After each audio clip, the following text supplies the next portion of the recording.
Hello there, Taurus. My name's Frankie, and I'm a clairvoyant, clairaudient medium, and an empath. This reading's for Taurus for July of 2020, 7 months into the year. I hope it's better than the last 6 that went past.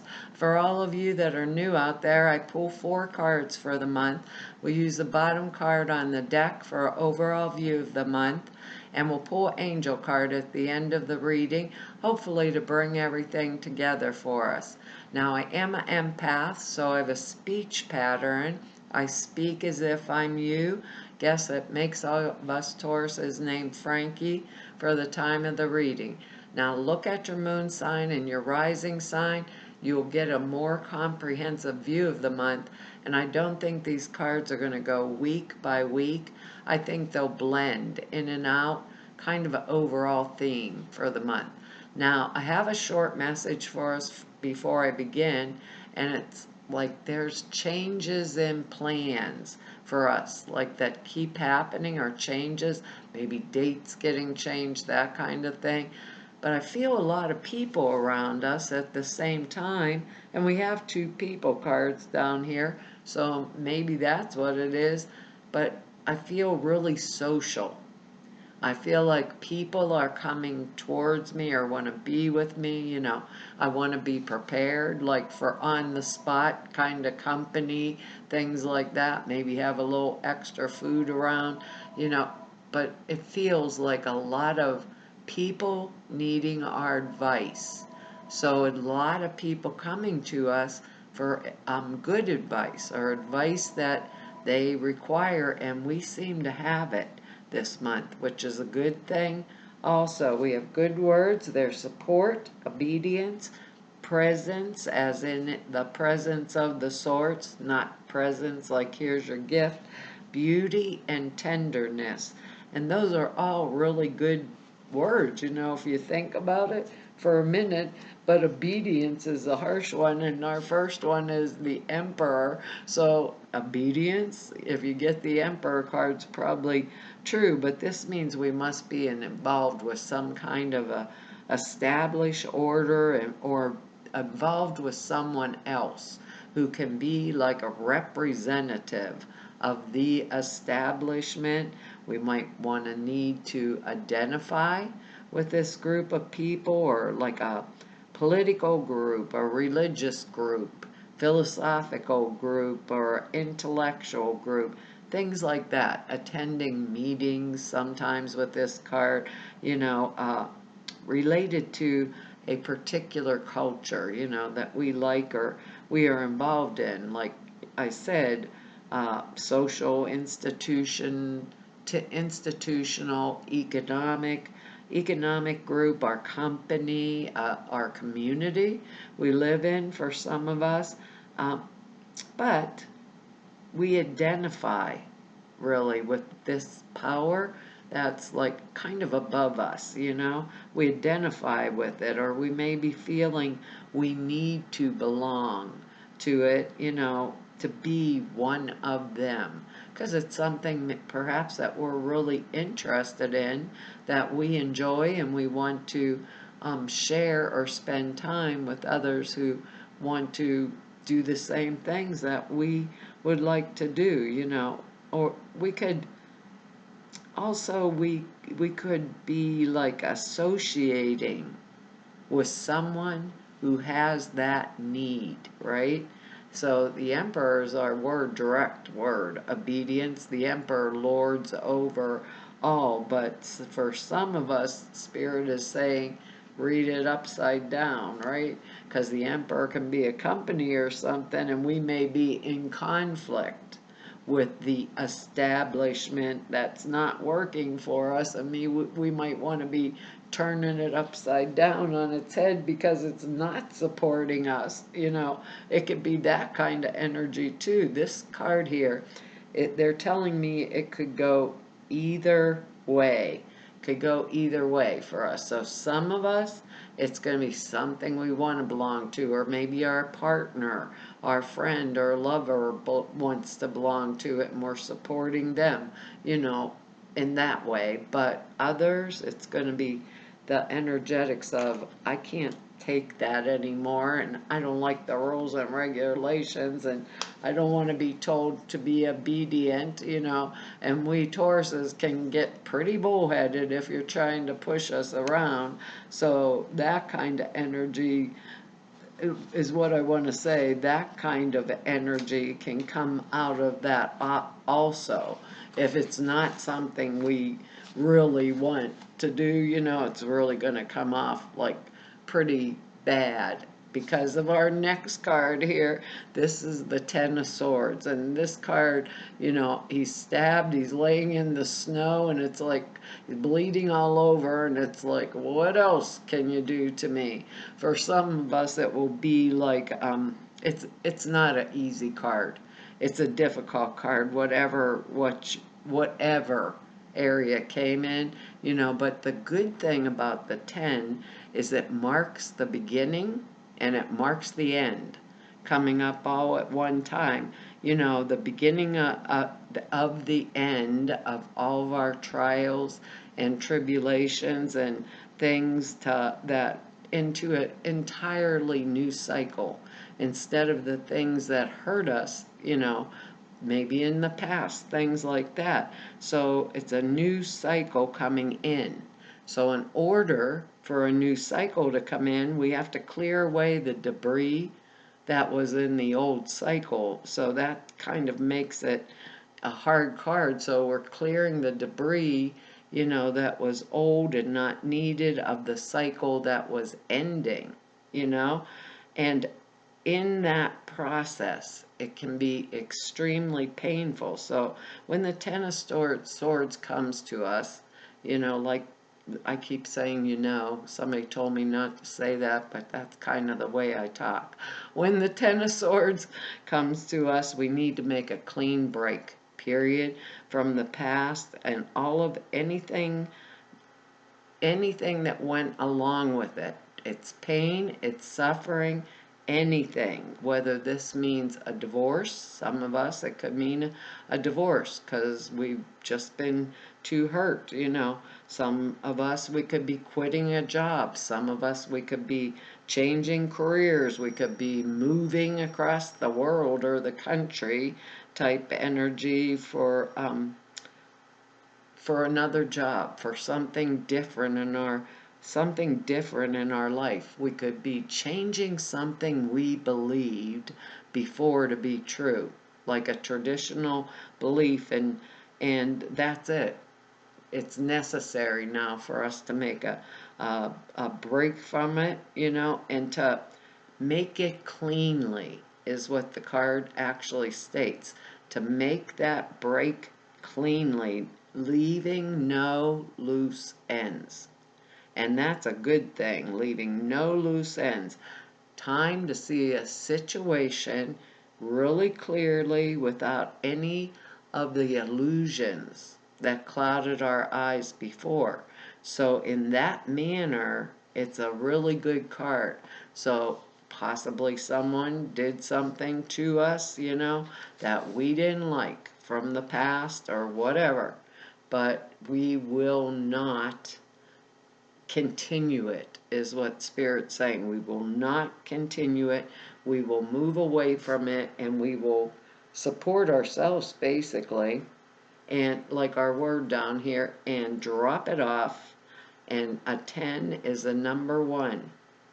So we are going to start fresh, to start that new cycle. And it may come off of the painful things from the past, but we don't choose them anymore, nor do we want them in our vision for our future. And that's what they're telling me to say. We don't choose them anymore, and we don't want them in our vision for our future. That's actually a good thing, because removing what doesn't work, removing the things that caused us suffering and pain and didn't work before, and starting fresh is the way they're putting it to me, that like a fresh new beginning and leaving it back where it belongs, really seriously back where it belongs, because Now we got a powerful card, and that's us. The King of Pentacles. So male or female, because these are general readings, going to be Taurus, Virgo, or Capricorn type energy.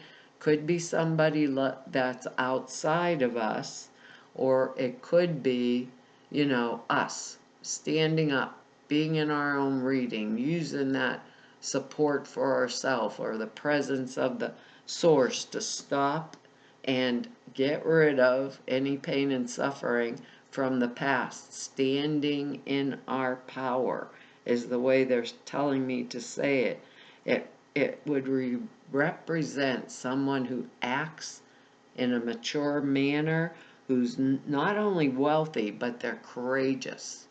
They stand up for themselves. The nature of it is like the solid citizen. That's us, reputable, kind-hearted to others.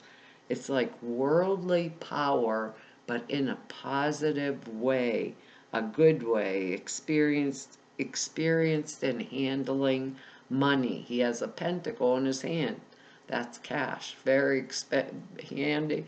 He or she experienced in handling money, very stable. That's a major factor. It makes him or her, it makes them the one who can provide like reliable counsel on maybe money, marriage, finances. They're very cultured, very refined. I think it calls them a dispenser of patronage, someone who is really going to help us out if it's outside of us. Uh, if it isn't an actual person, though, in our lives, like a person, if he is a person, he'd be like predisposed, to us, possibly a corporate head at our work or our boss, something like that, a banker who we would be trying to solicit a loan from, because that good handling of money. But if he's not, or he or she is not an actual person, right? Then it's that when this card comes, it indicates that we are going to be engaged in some type of a worldly enterprise that will meet with success. The King of Pentacles is a success card. And if anyone can be successful, it's we Taurus. We know how to save money. We know how to spend money. We can do whatever is supportive of us and our families. So it's a strong, mature, determined energy that is mature and wise. So even if I was a younger person looking at this King of Pentacles, I know that even though I had pain and suffering in the past, I can come into the full power or the full energy of this King of Pentacles. And that's a really excellent thing to have. So for some of us, it's going to be outside of us. For others of us, we're going to have a change or a break from our past, really, because we're not doing any more of the pain and suffering. We're just going to finish it off and end of the story. And I did it again. But anyhow, it could be for a few of us that Ten of Swords energy hurt us very bad. We are in our reading. We are making a break. I'm saying it this way because of the next card. Making a break from this Emperor type energy and maybe like a divorce or separation or something like that, and going into this new energy, which is the Page of Cups. I love the Page of Cups. It's going to be male or female, but it's going to be Cancer, Pisces, Scorpio, like water type energy. It can be male or female, like I said. It could be a younger person than us, maybe our son or daughter. For others of us, it could be a new partner because of that Ten of Swords energy in there, but it is bringing, this page, it brings us a message that has to do with love, which is good, even if it was one of our kids. But I like it because it looks like the magician, a fish coming out of a cup, and it's like, look at what happened. I did magic. It's not the rabbit out of the hat, but it's the fish out of the cup. So it's like a surprising thing. I can't believe I did it. But with the Page of Cups, it's a surprise. So it could mean engagement, wedding, some situation where there's some type of emotional risk, right? The circumstance is exciting, but it's scary at the same time. And scary as in the way, I forgot what it's, oh, like a sudden elopement. Like our kid comes home and says, I just got married. Or, that kind of energy could come around it too. And you're like, you didn't tell me there was even anybody in your life, Well, I got engaged, or I'm going to get married, or, oh, I already got married. That kind of energetics for us. Others of us, it could be a new love affair. Maybe perhaps with somebody younger, but the energetics is so loving, kind, If it's us, we might have an idea in our head that we already have decided to take an emotional risk on, and we aren't interested in anybody telling us not to do it. It's something we're going to do, and because we would feel that absolutely this is going to work out. So it's that set energy. This is going to work out, period. It can't go wrong because it's what I want, what I desire type energy, so it can't go wrong. It's right for me. That's the end of the story. So nobody can tell me what I can do. I'm going to produce it no matter what, like the rabbit out of the hat or the fish out of the cup. Maybe we need that kind of energy sometimes, where we actually take or put a stake in something. Because we're real steady, steadfast type, of character. We're good with money. We, don't blow things. We like everything beautiful around us, and we may just decide this month, because of my past pain and suffering, I'm going to step out there and have something exciting. Or somebody else around us that gives us a surprise message. We don't like that kind of surprise message, but it could be something along those lines. Because our next card here is the Hanged Man, and that's being in a state of suspended animation, period, between the past and the future.